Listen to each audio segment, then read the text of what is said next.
After we went to the Slave Museum, we went to the National Voting Rights Museum. It really showed me a lot of the struggle. Then it was like it was a really big deal. There was this wall of a bunch of little sticky notes, and on them was written the names of people who were involved. Tell me a little bit about your project and what inspired to choose the topic. Our project was called the Civil Rights Movement and the Voting Rights Act. We got a lot of video for the entire trip. We heard a lot of interesting things from the consultant as well as Joanne, and they had an interesting stories to say. All right, let's take a look at your video.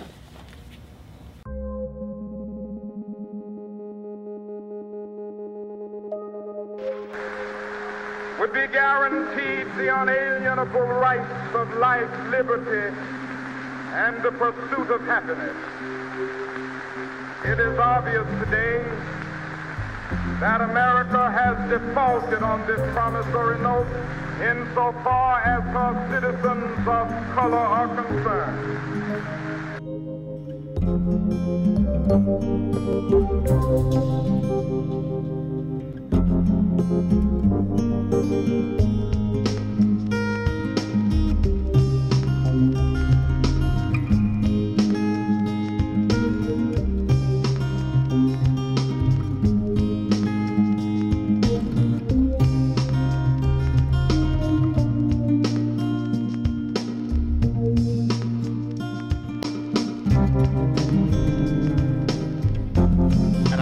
Consultant here at the museum.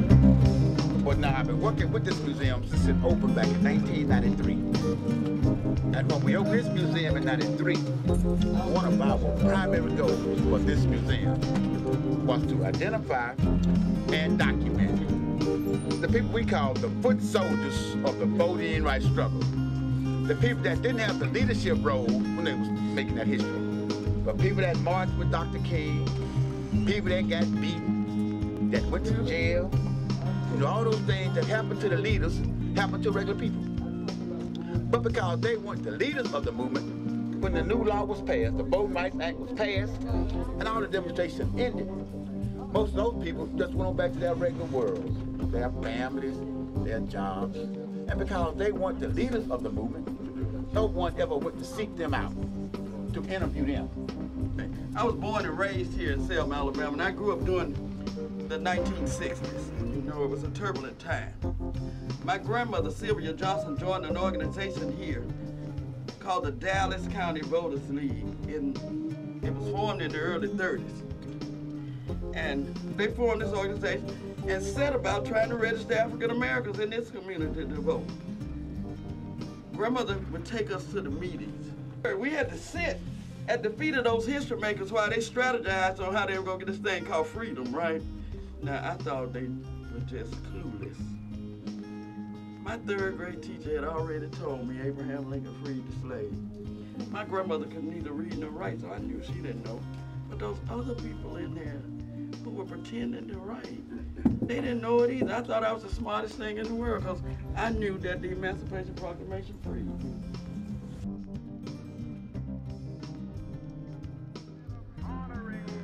Sacred obligation,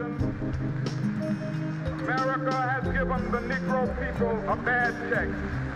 A check which has come back marked insufficient funds.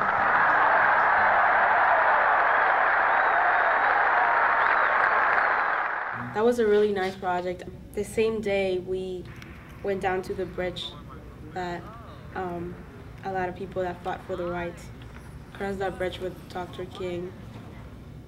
Did any thoughts of what happened back then come to your mind as you were walking? Beforehand, we had met Joanne, and she had told us about her experiences and how it was supposed to be a peaceful march and how it kind of quickly turned and how the police and the firemen were treating them, and just about her and her sister getting beat and other people around them getting beat. So just after hearing her experience, it was just kind of pictured, and it was weird to think that they were stopped.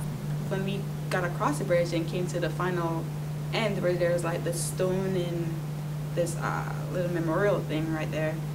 That kind of got to me because it was, the stone signified to me to be strong as a rock.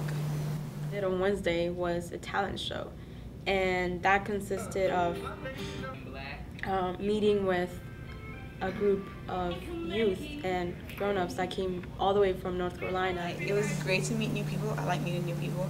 It was just like another way to start off the week. Like in Rockville, we meet off with these new people, and then the township we met with these new people from another bus, from another state. Okay. So Jazz, you won the second place on the talent show. How did that feel? I really wanted to just show my culture. I played the Indian drums called the tabla, and I played for about 5 minutes, just kind of showing people the basics and then sped it up a little bit. It was fun.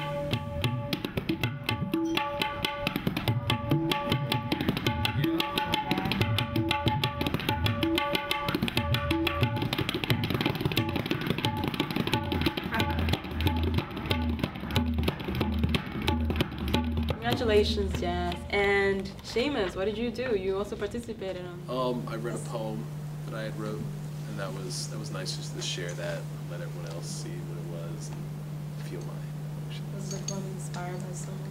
Yes.